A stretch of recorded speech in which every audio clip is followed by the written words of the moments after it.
యమధర్మరాజు పంపిన కొత్త చిత్రగుప్తుడు కోయదొర వేషంలో అమరి ఇంటికి వస్తాడు. ఇక ఆయన కోయదొర వేషంలో అమరి ఇంటికి వచ్చిన తర్వాత నిర్మలమ్మ కుటుంబంలో ఉన్న కష్టాల గురించి కోయదొరతో చెప్పాలని అనుకుంటుంది. ఇప్పుడు చెప్పు తల్లి, నీకు వచ్చిన కష్టం ఏంటి అని కోయదొర అడుగుతూ ఉంటే అప్పుడు ఆరు కోయదొర పక్కనే నిలబడి అన్నీ మా అత్తయ్య చెప్తే మరి మీరేం చెప్తారు అని అంటూ ఉంటుంది. నేను చెప్పాల్సినవి నేనే చెప్తాను తల్లి అని చెప్పి కోయదొర ఆరు వైపు చూసి మాట్లాడుతూ ఉంటాడు.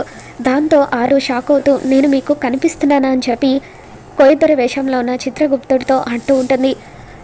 ఎవరితో స్వామి మీరు మాట్లాడేది? మా కోడలితోనా? అంటే మా కోడలు మీకు కనిపిస్తుందా అని చెప్పి అంటూ ఉంటే మీ కోడలు ఇక్కడే ఉంది తల్లి అని చెప్పి కోయదొర అంటూ ఉంటారు. ఇక దాంతో నిర్మలమ్మ సదాశివం గారు ఎంతగానో సంతోషపడుతూ ఉంటారు. ఆ తర్వాత కోయదొర ఇంట్లో నుండి బయటకు వస్తూ ఉంటే అప్పుడు ఆరు ఇప్పటి వరకు నా మాటలు మీకు వినిపించాయి కదా, మరి ఇప్పుడు నేను మీకు కనిపించడం లేదా, మీకు నా మాటలు వినిపించడం లేదా అని అంటూ ఉంటే కోయదొర వినిపిస్తున్నాయని చెప్పి అంటూ ఉంటాడు.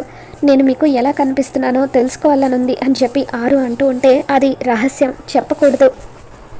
ఒక్కసారి నువ్వు దీన్ని ముట్టుకుంటే ఎలాగో చెప్తానని చిత్రగుప్తుడు ఆరుని నమ్మిస్తూ ఉంటాడు. దాంతో అతని చేతిలో ఉన్న కర్రని ఆరుకి చూపిస్తూ ఉంటే ఆరు ఆ కర్రని ముట్టుకుంటూ ఉంటుంది.